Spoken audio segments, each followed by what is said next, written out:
حالانکہ ہمارا ابھی جو آپ دیکھیں اسپریچول اس میں کیا کہوں اسپریچول النس کا حالت دیکھیں کہ ہم جب بھی کوئی مشکل میں آج کل آتے ہیں تو پہلے ڈاکٹرز پہلے ہر کسی کو رابطہ کرتے ہیں اور جب کوئی چارہ نہیں نکل ہوتا تو پھر آخر میں اللہ تعالیٰ کے پاس جا رہے ہوتے ہیں. اس سے پہلے ایک اور اسٹیپ کرتے ہیں. پہلے ہم ڈاکٹرز وغیرہ کے پاس جاتے ہیں, پھر اس کے بعد سوشل میڈیا پہ ڈالتے ہیں. ہم کہتے ہیں میں ایک مشکل میں ہوں, میری امی بیمار ہیں, ہاسپٹل میں ہیں, تو پلیز کوئی اچھا ڈاکٹر بتا دو, کوئی یہ کر دو, کوئی وہ کر دو, کوئی ٹپ دے دو, کوئی. اور پھر وہ آخر میں لاسٹ ریزورٹ یہ ہے جو مطلب اللہ کے پاس پھر پھنس جاتے ہیں, کہتے ہیں اللہ اب تو ہی سنبھال. اللہ اکبر. حالانکہ اس کے بالکل اپوزٹ ہونا چاہیے تھا. سب سے پہلے اللہ تعالیٰ کی ذات, پھر اسباب کا استعمال. جیسے وہ اللہ کے نبی صلی اللہ علیہ وسلم ایک دفعہ جنگ پہ جا رہے تھے تو تھک گئے, صحابہ سائے والی جگہ اللہ کے نبی کے لیے ریزرو رکھتے تھے, تو اللہ کے نبی وہاں پہ تلوار لٹکا کے لیٹ گئے. تو ایک کفار میں سے نا ایک شخص جو کہ طاق میں بیٹھا ہوا تھا, تو وہ نا سنیک ان کر کے آ گیا اللہ کے وسلم کے بالکل سر کے اوپر اور تلوار اٹھائی اور کہا محمد صلی اللہ علیہ وسلم آپ کو کون بچائے گا مجھ سے اب. تو اللہ کی جیسے ہی صلی اللہ علیہ وسلم کی آنکھ کھلی تو جیسے ہی دیکھا ہمارے کیا ہمارے زبان سے کیا الفاظ نکلتے, یہ ہم کیا, رسول اللہ صلی اللہ علیہ وسلم نے کہا کہ اللہ, یعنی نیند سے ایک انسان اٹھائے اور یہ کتنا ان روٹڈ اور انگرینڈ ہے یہ اللہ کے پہ توکل کا جو کانسیپٹ کہتے ہیں اللہ, اس کا ہاتھ وہیں پہ پیرالائز ہو گیا اور وہ تلوار گر گئی اور آپ نے تلوار اٹھائی اور کہا کہ اب تجھے مجھ سے کون بچائے گا.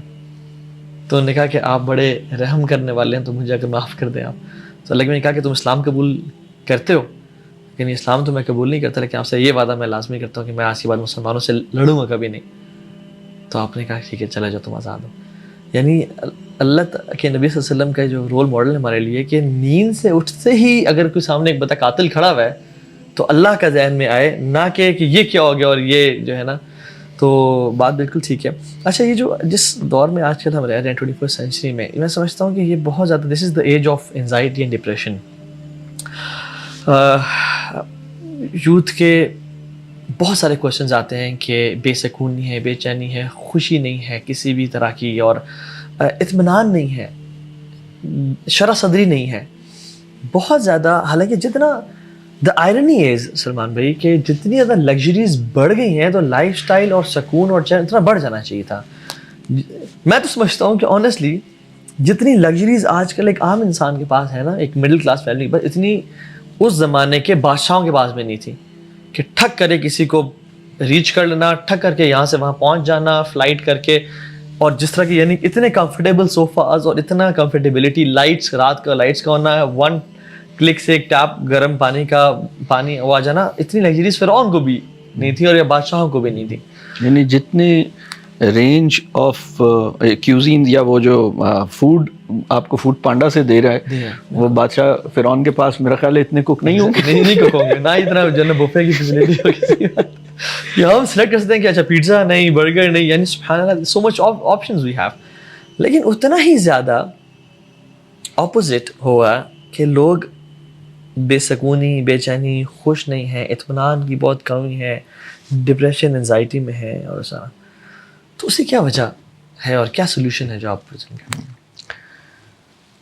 ہماری کچھ چیزیں ایسی ہیں جن کو اگر ہم ویلیو دیں گے اور اس کے بعد اسے حاصل بھی کر لیں گے تو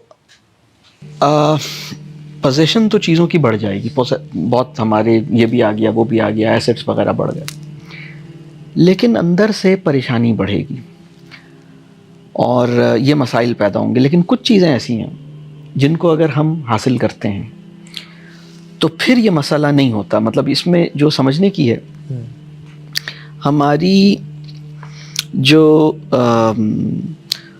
گاڑیاں ہیں, مکان ہیں, چیزیں ہیں, جتنی ہم جمع کرتے چلے جا رہے ہیں, یعنی وہ چیزیں جن میں ہمیں مقابلہ نہیں کرنا چاہیے ان میں ہم نے مقابلہ کیا, اور جن چیزوں میں ہمیں سبقت لے جانے کی فکر ہونی چاہیے, اگر ہم ان چیزوں میں سبقت لے جانے کی فکر کریں جو کہ اٹرنل لائف کے لیے ہیں تو ہمیں کوئی پریشانی نہیں ہوگی. لیکن اگر ہم دیکھیں اس میں ایک جو بنیادی بات ہے نا, جنت کی محبت اور جنت کو پانے کی جو انر لانگنگ ہے نا, یہ خدا نے ہم سب کے اندر رکھی ہے. اب صرف ہمارے تصور حیات کے اوپر ڈیپینڈ کرتا ہے کہ اگر کسی کو یہ لگتا ہے کہ میری ٹوٹل لائف 60 ایئرز ہے تو وہ ادھر ہی جنت بنائے گا. اس نے جنت کو پیچھے بھاگنا ہے. اب یہ ڈیپینڈ کرتا ہے کہ اس نے اپنی لائف کو امیجن کتنا کیا.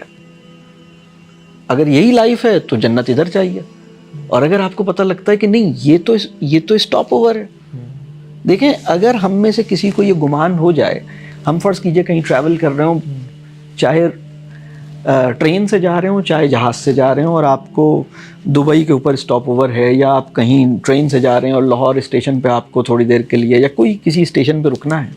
اگر ہمیں یہ گمان ہو جائے کہ یہیں پہ رہنا ہے تو ہم اسٹیشن پہ مکان بنانا شروع کر دیں گے.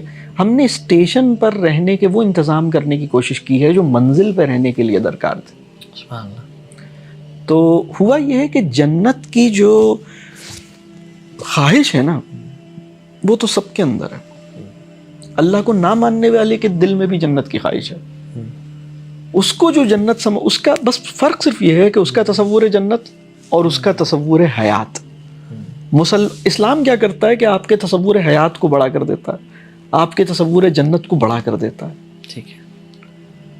اور وہ کہتا ہے کہ بھائی اچھا جو اللہ کو نہیں مانتا اس کے بھی دل میں جنت کی محبت رکھی ہے. اس نے کہا کہ بھائی وہ فرعون نے جنت ہی تو بنائی تھی. بالکل. سب نے اپنی جنتیں بنائی ہیں, تو ہر ایک کی جنت ہے. دنیا کے اس وقت جتنے رچ لوگ ہیں سب کی جنت ہے. ایلون مسک کی جنت ہے, سب کی جنت ہے, ہر بندے کی جنت ہے. اب آپ نے یہ طے کرنا ہے کہ آپ کا تصور جنت کون سا ہے, آپ کی تصور حیات کون سا ہے.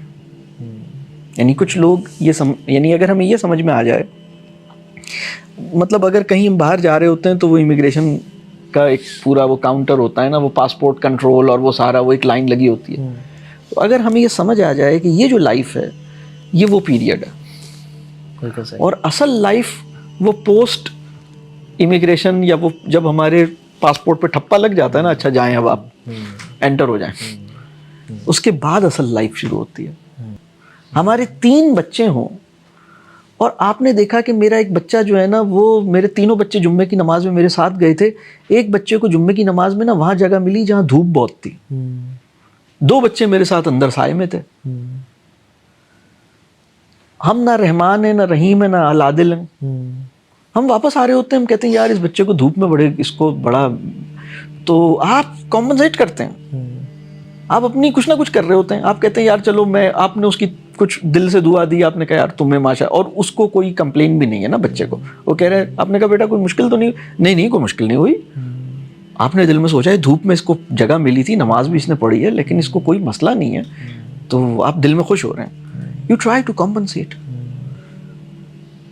نہ آپ الرحمن ہیں نہ رحیم ہیں, آپ عبد الرحیم ہیں, آپ مطلب اب عبد العادل ہیں.